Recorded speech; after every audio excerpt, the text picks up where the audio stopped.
Kitab Suci Tao Te Ching dan penjelasannya, bab 35. Bab 35. Kesempurnaan dari Tao.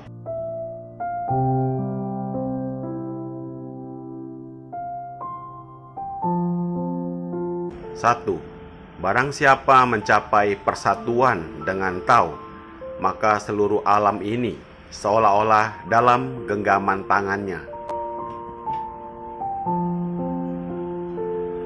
Manusia dari segala dunia akan datang kepadanya, bukan untuk permusuhan, melainkan untuk memberi perlindungan kepadanya.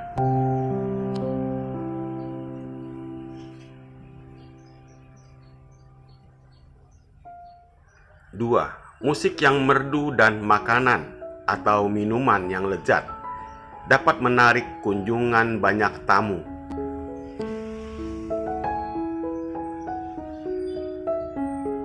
Tiga. Tao bagai mulut, begitu tawar, tak ada rasanya. Empat. Dipandang tak menarik pandangan mata, didengar tak menarik pendengaran telinga, tetapi faedahnya meski dipakai selamanya tak bisa habis.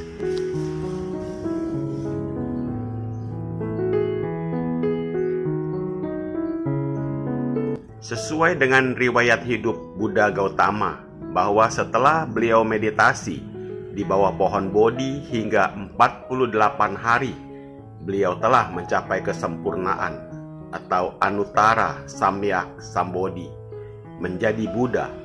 Maka beribu-ribu orang telah datang untuk mencari perlindungan pada Buddha, Dharma, dan Sangha.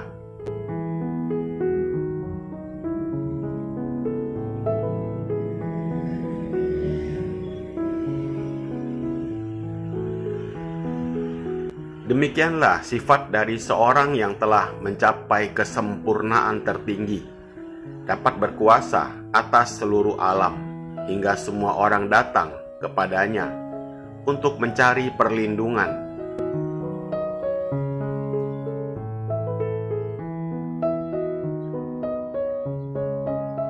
Suatu ucapan filsafat mengatakan, barang siapa mengejar kebesaran dan kekayaan di dunia ini, maka dunia akan mengikat dirinya. Semakin banyak kekayaan dan kekuasaan yang didapatkan, maka dirinya akan terikat lebih kuat pula.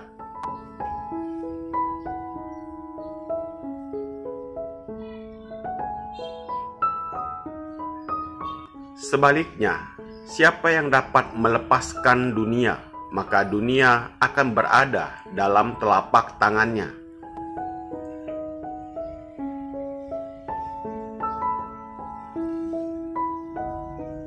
Seperti halnya dengan Hyang Buddha, selagi beliau duduk bermeditasi di bawah pohon Bodhi, beliau telah dapat melepaskan keduniawian hingga bebas dari segala keinginan dan bebas pula dari Sang Aku, hingga mencapai kesempurnaan yang tertinggi.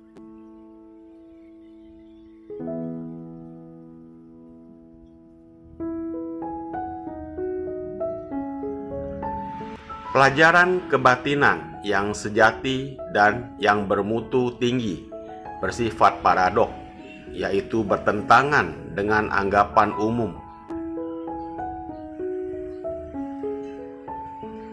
Karena umumnya, orang mengejar-ngejar uang, kebesaran, kemewahan, kekuasaan, dan segala sesuatu yang dapat memberi kesenangan, kenikmatan, dan kepuasan. Pasal 1.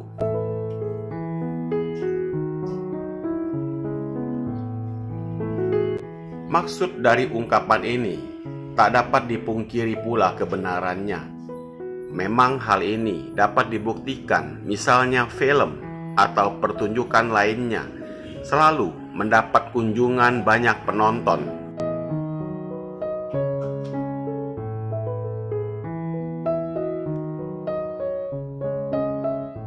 Restoran-restoran pun mendapat kunjungan banyak tamu, Terlebih lagi, bila di tempat itu ada hiburan musik dengan artis-artis tenar.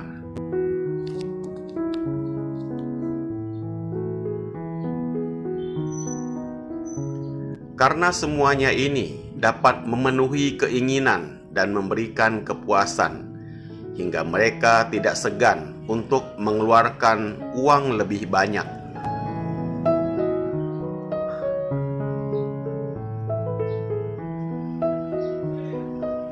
Sebaliknya, pertemuan keagamaan itu umumnya kurang mendapat perhatian, kurang laku, walaupun tanpa dipungut biaya.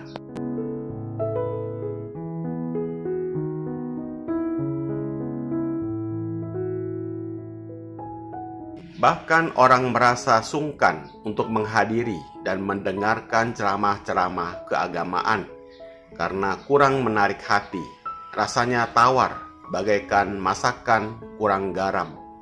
Pasal 2. Memang tak dapat dipungkiri bahwa keagamaan itu sepertinya tawar rasanya. Dilihat pun tidak indah, didengar tidaklah merdu, karenanya tidak dapat memenuhi keinginan orang yang bersifat khayal itu.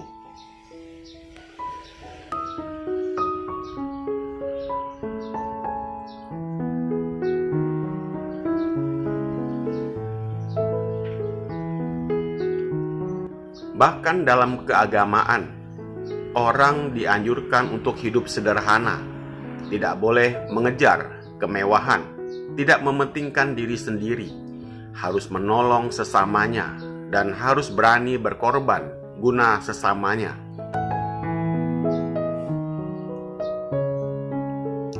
Jadi keagamaan itu bagi umumnya orang rasanya tidak enak. Oleh karenanya banyak orang tidak suka makan makanan kebatinan.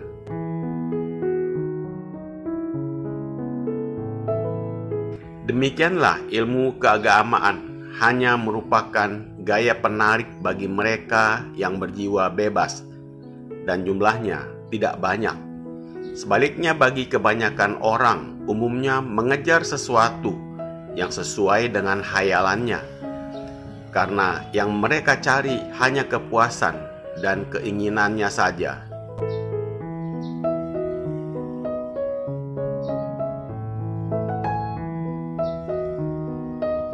Sedangkan pertemuan-pertemuan keagamaan mereka rasakan begitu kering dan tawar.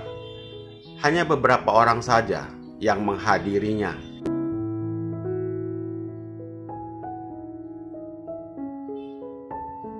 Maka tidak salah kiranya bila dikatakan bahwa pelajaran kebatinan bersifat paradok, yaitu bertentangan dengan anggapan umum.